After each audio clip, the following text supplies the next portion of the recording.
कृष्णाय वासुदेवाय हरये परमात्मने प्रणतक्लेशनाशाय गोविंदाय नमो नमः।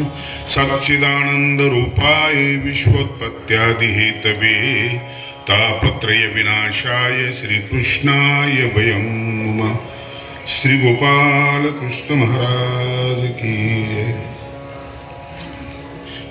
व्यासपीठाची क्षमा मागतो, माझ्यावर जबाबदारी टाकली, ती सोडून मध्ये मी गेलो. थोडी प्रकृती बरी नसली, अस्वस्थता वाटत होतं म्हणून गेलो. सतत प्रवास असल्यामुळे माझे स्नेही विद्याधर दादा यांचे व्याख्यान ऐकत ऐकतच मी मंदिरामध्ये इथं मंडपामध्ये प्रवेश केला.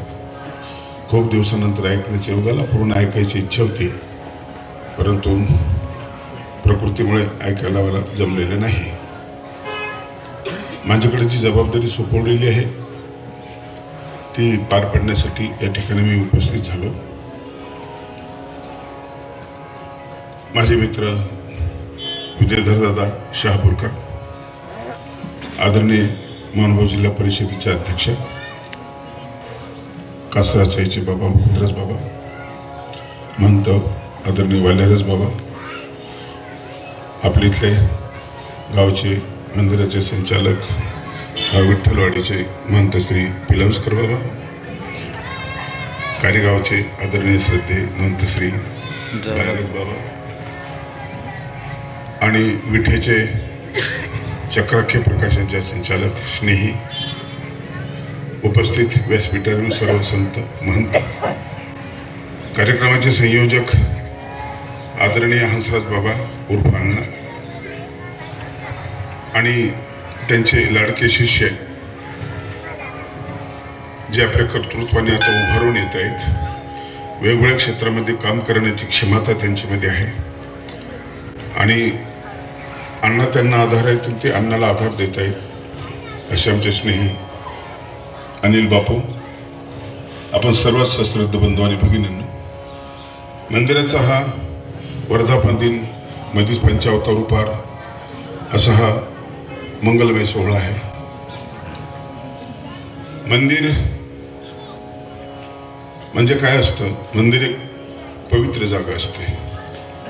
मंदिर शब्दाचा अर्थ मन असा आहे आणि म्हणून आपण जे स्थूल मंदिर बांधले हेही मंदिर आहे आणि तुमचं मंदिरही मनही मंदिर होऊ शकतं.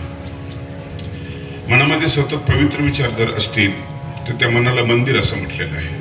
आणि असे चालते बोलते मंदिर जगभरामध्ये आपल्याला दिसतात. ज्यांच्या भोवती माणसं श्रद्धेने जमतात आणि नमस्कार करतात, असं मंदिराचा अर्थ असेल तर असे काही माणसं आपल्याला दिसतात. ज्यांना पाहण्यासाठी आपली खूप इच्छा असते, तळमळ असते, त्यांना पाहण्यासाठी आपण दूरचा प्रवास करून तिथे जातो. असं व्यक्तिमत्व एखादं जर असेल तर मंदिराला दूर जातो आपण, असं माणसाला पाहण्यासाठी दूर जातो. तो सुद्धा एक मंदिर आहे. हे जड मंदिर आहे आणि ते चेतन मंदिर आहे. या दोन्ही मंदिरातून कामं जे केले ते चेतन मंदिराने कामं जास्त केलेले, चालत्या बोलत्या मंदिराने कामं केलेले. हे भगवंताच्या ठिकठिकाणचे मंदिर त्या मंदिरानं बांधलेत, त्या मंदिरानं बांधले. एकदा ग्रंथही मंदिर असतो, ज्ञानेश्वरी हे मंदिर आहे. त्यांनी खूप मंदिर निर्माण केले त्या मंदिराने आणि माणसामध्ये पवित्र निर्माण केलं. असे हजारो माणसं दरवर्षी आळंदी देहूवरून निर्माण होतात, जे प्रकाशाची ज्योत असतात, प्रकाशाचे लोळ असतात आणि ते महाराष्ट्र आणि इतर राज्यामध्ये फिरतात आणि प्रबोधनाचं काम करत असतात. ते प्रकाशाचं मंदिर आहे.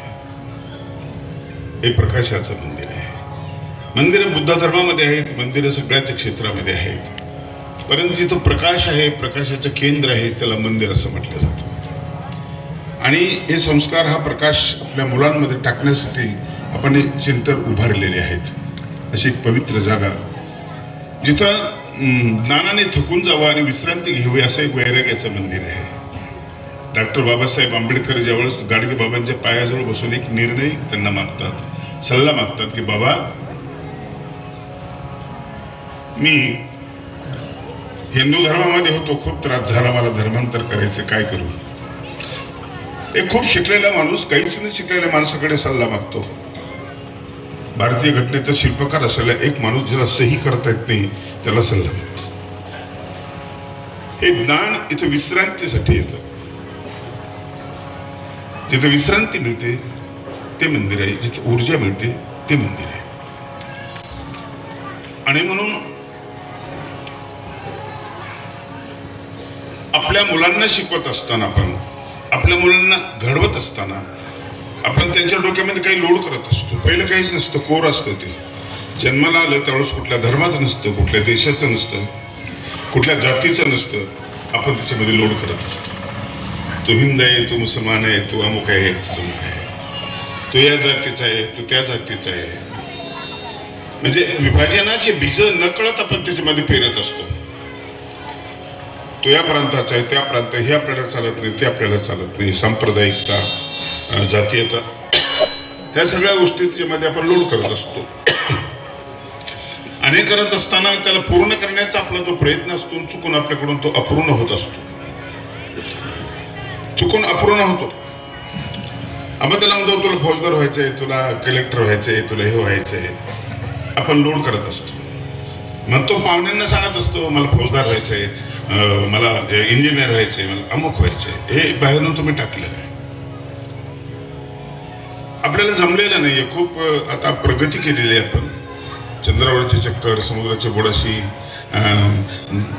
काही बटन दाबले की दूरच्या माणसाशी आपण, हे सगळं ठीक आहे. परंतु मुलांना आणखी मार्गदर्शन आपल्याला करता येत नाही हे आपल्याला लक्षात आलं. कारण तुम्ही त्याला अपूर्ण शिकवताय, तुम्ही त्याला माजी होणारे शिकवताय, तुम्ही त्याला रिटायर होणारे शिकवताय. हे चिरंतन नाहीये, तुम्ही असं देऊ शकत नाहीये, असं आपण शिकवतो. आणि मग चिरंतन सत्य जे आहे, शाश्वत सत्य जे आहे, ज्याच्यामध्ये सत्य आहे, शिव आहे आणि सुंदर आहे, हे कुठं मिळतं आपल्याला? हे मिळतं आपल्याला मंदिरामध्ये, हे मिळतं आपल्याला संत पुरुषामध्ये दिसतं, संतमध्ये दिसतं. म्हणून 2500 वर्षापूर्वी तुम्हाला काय व्हायचं हे बुद्धांनी एकाच मंत्रामध्ये शिकवलेलं आहे. फक्त एका मंत्रामध्ये आपण शिकवले संपणार आहे, त्यांनी शिकवलं ते संपणार नाही. ते सूत्र असं आहे, अत्तदीपो भव, तू प्रकाशमान हो. प्रकाश जुना होत नाही, प्रकाश शिळा होत नाही, प्रकाश माझी होत नाही. कुठे माझी झालं? सगळं जुनं झालं. ज्ञानेश्वरी कुठे जुनं झाले? सगळं जुनं झालं. तुकाराम महाराजांचा गाथा कुठे जुना झाला? जिथं आपुलकी आणि प्रेम आहे ते जुनं होतच नाही. आई म्हातारी होईल, तिचे केस पांढरे होतील, तोंडाला दात पडतील, सुरकुत्या अंगावर पडतील, चालता येणार नाही. पण आई सेकंड हँड होत नाही.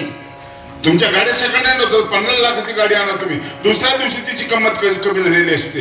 आईची किंमत कमी होत नाही. जे तेज आहे त्याची किंमत कमी होत नाही. सोन्याची किंमत कमी होत नाही. जमिनीची किंमत कमी होत नाही. कारण हे मूल्य असं आहे की हे त्रिकालाबाधित सत्य असलेलं हे मूल्य आहे, हे जुनं होत नाही. मंदिर असं एक मूल्य आहे, मंदिर जुनं होत नाही. आणि म्हणून गदी माडगुळकरांनी ज्ञानेश्वरांनी भावनांचं वर्णन करत असताना त्यांना उजेड म्हटलेलं आहे. उजेडी राहिले उजेड होऊन प्रकाश अत्तदीपो भव. इतकं 2500 वर्षापूर्वीच हे सूत्र इतकं चांगलं कसं, एवढं चांगलं कसं, आजही ते उपयुक्त कसं? असू दे कुठलाही धर्म, तो समजून घेणं महत्वाचं आहे. एवढं चांगलं कसं? ज्ञानेश्वरीची प्रत्येक ओवी एवढी गोड कशी? छोट्याशा ओवीमध्ये दृष्टांत आणि सिद्धांत कसा बसवला असेल? मी खूप प्रयत्न करतो की एखादी तशी ओवी आपण लिहू, नाही जमत, नाही जमत. याचं कारण तो प्रकाश, ती ऊर्जा आमच्यामध्ये नाहीये. आणि म्हणून 700 वर्षानंतरही तसा ग्रंथ नाही निर्माण झाला. कारखाना निर्माण झाले, सगळं निर्माण झालं, सगळं निर्माण केलं. आणि मग त्या काळातल्या लोकांचा जो चेहरा होता प्रसन्न, तो आम्हाला नाही निर्माण करता आला. आम्ही घर, बंगले, शेती, आम्ही मशिनरी तयार केली, सगळं तयार केलं, पण प्रसन्न असलेला चेहरा जो गीतेने आम्हाला सांगितलेला आहे, जो भगवान श्रीकृष्णाचा चेहरा प्रसन्न आहे, जो गीतेत आलेला आहे, संतुष्ट सततम योगी, हे आम्हाला नाही निर्माण करता आलं. म्हणजे आमच्या निर्मितीच्या, आमच्या कुवतीच्या बाहेरची गोष्ट आहे, बाहेरची गोष्ट आहे. गीता हा असा एक ग्रंथ आहे की 2च अक्षर आहे, 2च अक्षर आहे. आता गीतेला माता म्हटलेल्या सगळ्यांनी.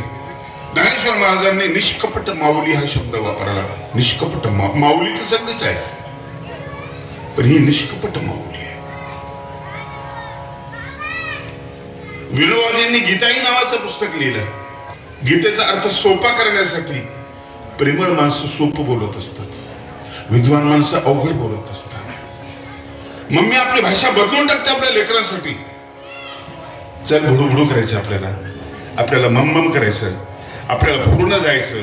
भोर नावाची कुठली कंपनी आहे का, तिची गाडी आहे काय? नाही. मम्मम आणि भोर हे शब्द तुम्हाला शब्दकोशात सापडणार नाही सापडणार. याच्या व्याकरणात सापडणार नाही. हे अंतकरणातले शब्द आहेत, अंतकरणातले. गीताजी बोलते ती अंतकरणाने बोलते, अंतकरण मोठं करण्यासाठी बोलते. गीतेची भाषा अंतकरणाची भाषा आहे, डोक्याची भाषा नाही आहे. इतर पंडितांची भाषा डोक्याची भाषा. डोकं मोठं होतं. तुमचं डोकं विद्यापीठात नेलं की मोठं होऊन येतं, खूप डिग्री असतात त्याच्यामध्ये. पण अंतकरण छोटस असतं. अंतकरण गोष्ट वेगळी आहे आणि डोकं गोष्ट वेगळी आहे. अंतकरण स्वच्छ असणं वेगळी गोष्ट आहे.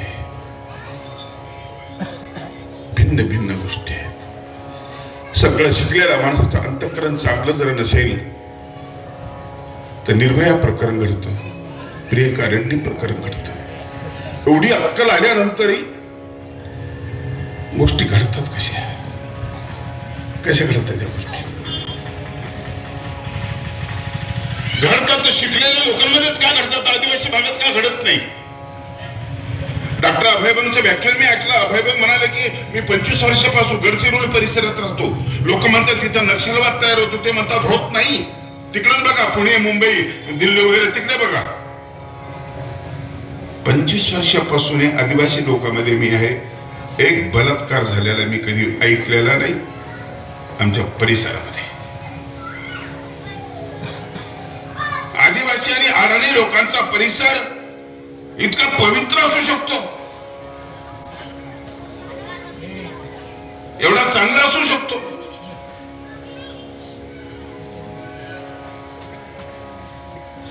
तुम्हाला डोक्याची गरज आहे की तुम्हाला अंतःकरणाची गरज आहे? कशाची? जनावर ज्याप्रमाणे वागत नाही अशा पद्धतीने वागत असतील. 2-3 वेळेस मी एक दृष्टांत सांगितला आणि जिवंत सांगितला.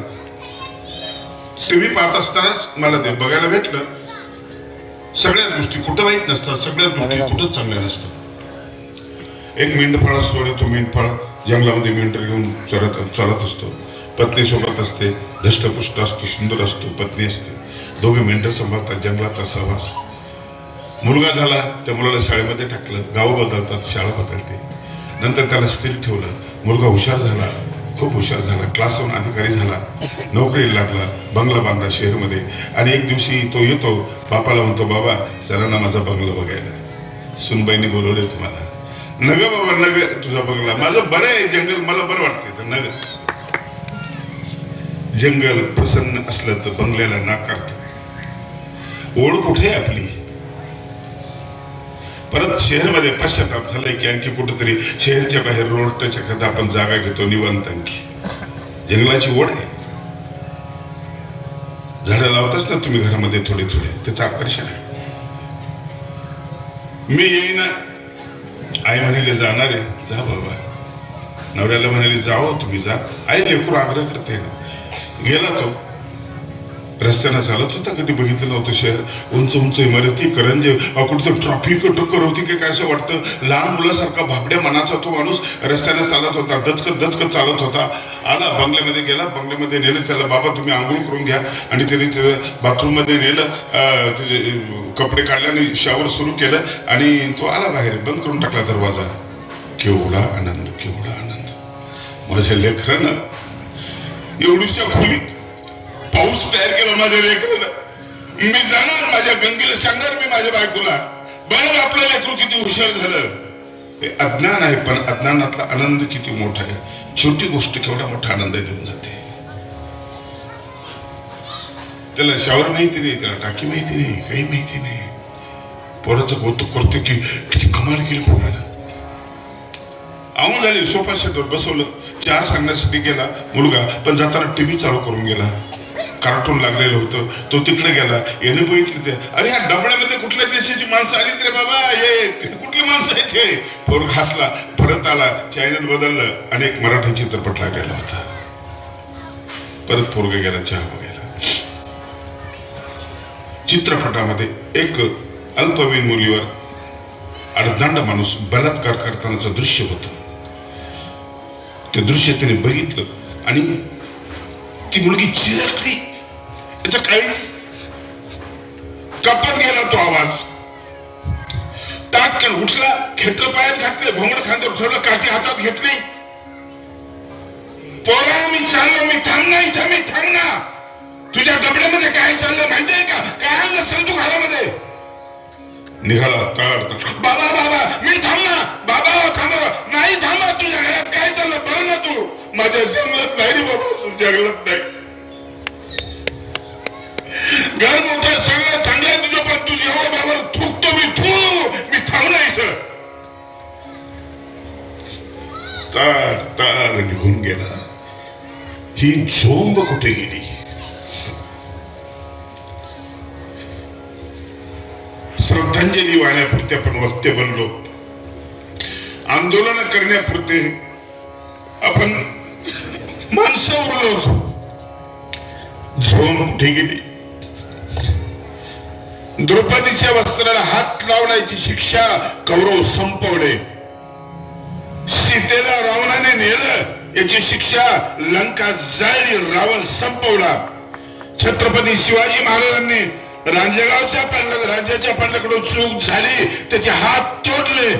कुठे तू इतिहास? मंदिर माणसाला बनवतो, मनुष्यत्व टाकतं माणसामध्ये, पशुत्व घालून टाकतं. म्हणून कृष्ण समजणं गरजेची गोष्ट आहे. भगवान कृष्णाची निर्णय क्षमता एवढी मोठी आहे. योग्य वेळी निर्णय अचूक घेऊन तिथंच तो विषय संपवला. रावण संपवला, नरकासूर संपवला, सगळे संपवले. आमची निर्णय क्षमता कमी आहे. फार मोठा गुन्हा केल्यानंतर केस चालू होते, करोड काहीतरी चालू होते, खूप वर्ष लागतात आणि अतिरेक्यांचे प्रेत संभाळण्यासाठी करोडो रुपये आम्ही खर्च करतो. कृष्ण आम्हाला कळलेला नाहीये.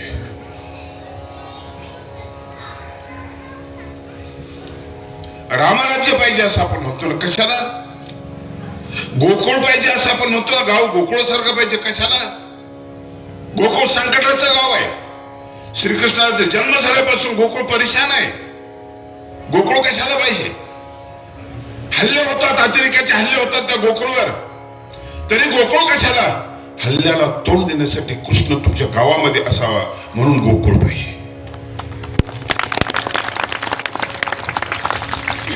कृष्णाचं व्यक्तिमत्व 7 वर्षाचा कृष्ण गोवर्धन पर्वत उचलतो, सगळ्यांच्या मनावर अधिराज्य करतो.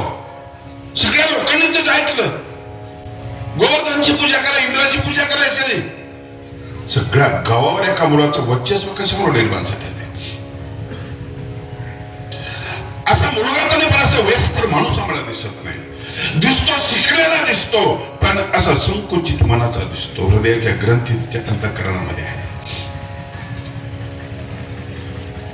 सामाजिक जबाबदारीची एक जाणीव आणि भान असताना ते आमच्याकडे नाही. म्हणून सगळं मजबूत असलं, आमचं पैशानं मजबूत आहे, घराने मजबूत आहे, सगळ्यांना मजबूत आहे, पण कुठंतरी आमचं कमजोरी आमच्यामध्ये आहे, हृदयाची कमजोरी आहे. आणि भगवान श्रीकृष्ण सांगतात, क्षुद्रम हृदय दौर्बल्यम त्यक्तो तिष्ठ परंतप. अर्जुना, तुझ्या मनाची क्षुद्रता आहे ती सोडून दे. पैशाने गरीब असावं माणसाने, हृदयाने गरीब असू नये. कधीतरी तिची किंमत होतेच. गुणवत्तेने गरीब असू नये, सद्गुण माणसाकडे असायला पाहिजे. बाकीचा असू दे गरीब, तो झोपडपट्टीत असेल, कुठं असू दे, ते नाही महत्वाचं.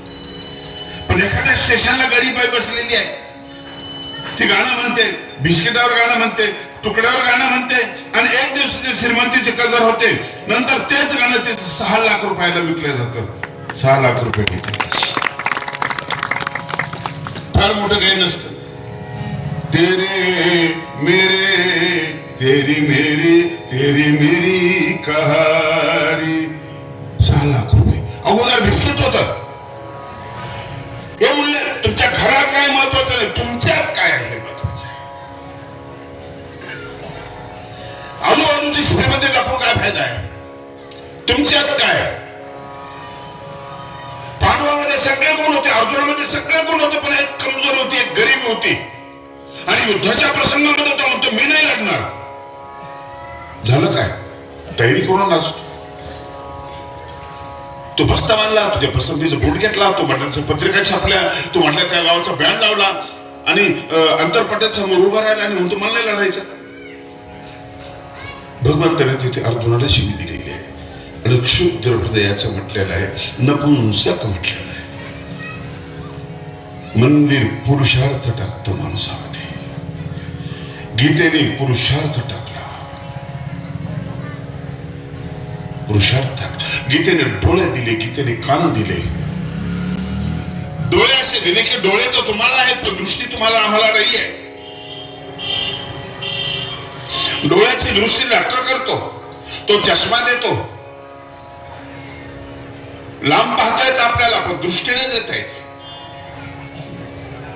दृष्टी देता येत नाही. दृष्टी तुकाराम महाराजांकडे होती. एक स्त्री पाठवली तुकाराम महाराजांकडे त्यांना बदनाम करण्यासाठी. संत सोपे असतात बदनाम करायला. लावणी म्हणणारी, गाणं म्हणणारी गेली, गाणं म्हणत गेली, लावणी म्हणत गेली आणि त्या मंदिरामध्ये गेली. येऊच्या त्या मंदिरामध्ये तुकाराम महाराज तिथे भजन म्हणत होते. आणि तिथे गेल्यानंतर तुकाराम महाराजाचा अभंग चालू होता आणि लावणी अभंगाला भुलली आणि पाया पडली ती बाई. बाई आम्ही विष्णुदास आहोत, आम्ही असे नाहीत.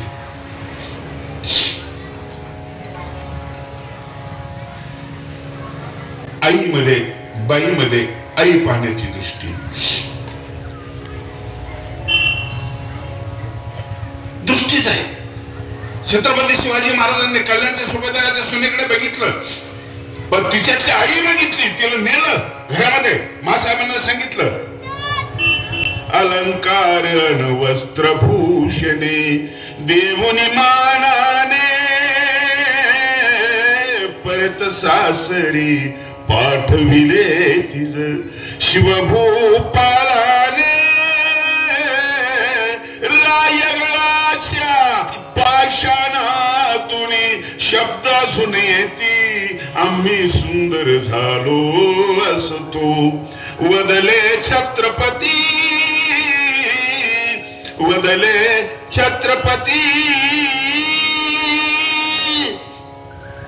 डोळे महत्वाची गोष्ट आहे. गीता एक एक गोष्ट बनवते. डोळ्यांना पाहायचंय, काय पाहायचंय, काय नाही, कसं पाहायचंय.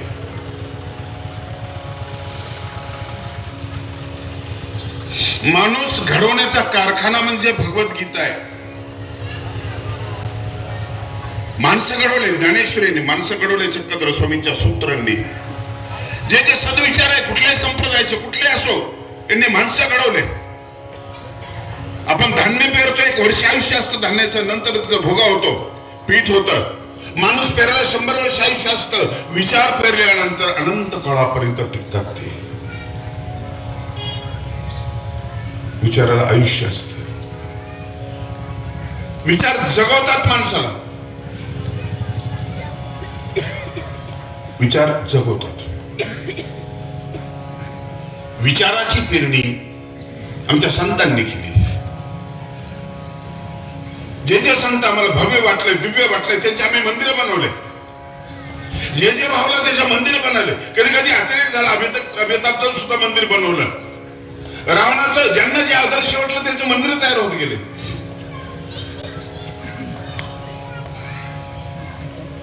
दृष्टीतलं पावित्र्य.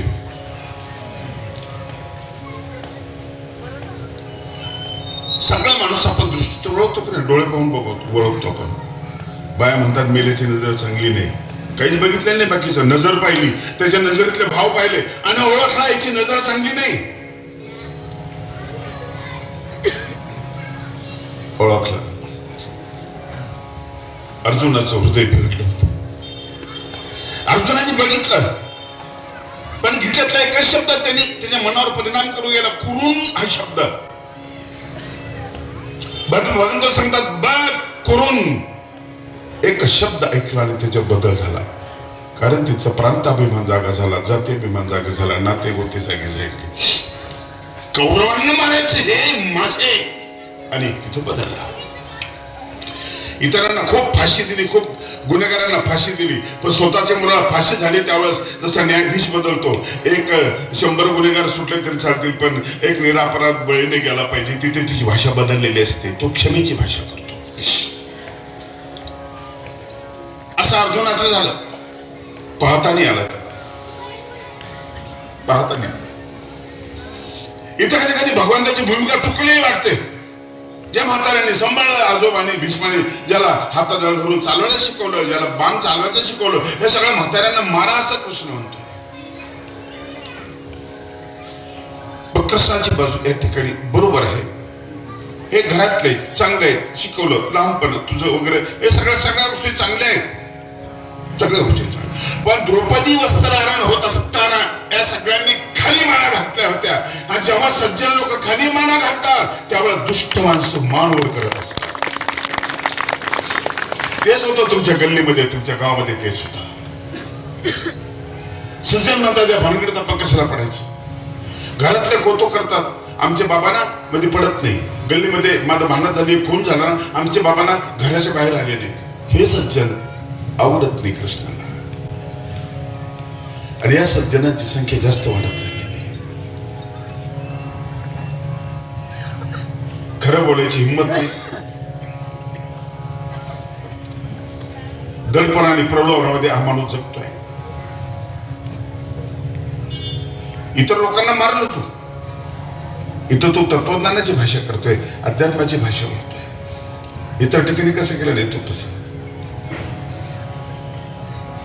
अर्जुनामध्ये भय निर्माण झालं आणि अर्जुनाचे ते लक्षणे दिसायला लागले. घशाला कोरड, तर कापणं, हातात शस्त्र गळून पडतंय, हे सगळं दिसायला लागलं. अंगावर रोमांच उभे राहिले, घाबरला, पूर्ण घाबरला. आणि तुकाराम महाराज म्हणतात, भयाची पोटी दुःखाची राशी, शरण देवाशी जाता भले. दुःख भयाच्या पोटामध्ये असतं. आधी तुम्ही घाबरता, नंतर दुःख येत असतं. घाबरल्याशिवाय दुःख येत नाही. जे निर्भय आहे ना त्यांना दुःख येत नाही. टेन्शन असून टेन्शन वाटत नाही. ते टेन्शन त्याला वाटतं की जे अगोदर घाबरलेलं आहे. घाबरलं त्याला टेन्शन असतं. घाबरलेल्या माणसाला जीवन करत नाही, झोपत नाही, अमुक नाही, तमुक नाही. एका ठिकाणी प्रवचनाला गेलो, रात्रीची वेळ गेलो, जेवण वगैरे केलं, थकून गेलो होतो, झोपायचं होतं. मला झोपायची खोली दिली. ही रूम आहे बाबा, इथे अगदी AC रूम होती, बाथरूम जवळच आहे, या सगळ्या व्यवस्था आहे आणि कछवा पण लावलेला आहे, गुड नाईट आहे आणि मच्छरदाणी पण आहे. सगळं आरामशीर झोप घ्या. सकाळी मी येतो 7 वाजता, काही टेन्शन घेऊ नका, आरामशीर झोप घ्या. पण तिथे एक साप येत असतो, विषारी साप. पण तुम्ही हालचाल करू नका, तो काही चावत नाही, काही नाही, तुम्ही शांत पडून राहा, येईल का झोप. खोली चांगली, सगळं चांगलं, एक झोप. तुम्हाला कोणी कानात देऊन सांगितलं की तुमची मोटरसायकल गेली, ऐकाल का प्रवचन? मला कोणी सांगितलं की अमुक झालं, बोलता येईल का मला? बोलता येते मला. भय, अर्जुनामध्ये भय निर्माण झालं. हा माणूस लायकीचा नाही. माणूस उभा केला भगवान कृष्णाने सुख आणि दुःखाने जो विचलित होणार नाही असा. आपण दुःखाने तर विचलित होतो, आपण सुखाने विचलित होतो. फार सुखही आपल्याला सहन होत नाही, हर्षवायू होतो आणि आपण मरून जातो. भांडे काम करणाऱ्या एका म्हातारीने लॉटरीचं तिकीट काढलं होतं, गेली विसरून. काही दिवसाने ते पेपरला आलं, गावातल्या 4 लोकांनी वाचलं पेपरला. अरे आपल्या गावातल्या त्या म्हातारीचं ते काम करत नाही, दुसऱ्या ठिकाणी भांडे कोंडे करत होती, तिला लॉटरीच्या ठिकाणी 1 लाख रुपये मिळाले. मिळणार आहे तिला माहिती नाही. आणखी एका विचारी माणसाने बैठक घेतली, गावातल्या सगळ्या लोकांना बोलवलं. म्हटले म्हातारीला 1 लाखाचं बक्षीस मिळालं, पण धोका आहे. म्हटलं कुठला धोका आहे? म्हटले म्हातारी मरण्याची शक्यता आहे. एवढा पैसा तिने बघितला नाही. 15 दिवसापूर्वी तिला 50 रुपयाची नोट सापडली होती, म्हातारी बेशुद्ध पडली होती म्हणे, आणि 1 लाखात म्हातारी मरणार आहे. आणि प्रश्न गावाचा आहे, आपल्या म्हातारी वाचली पाहिजे.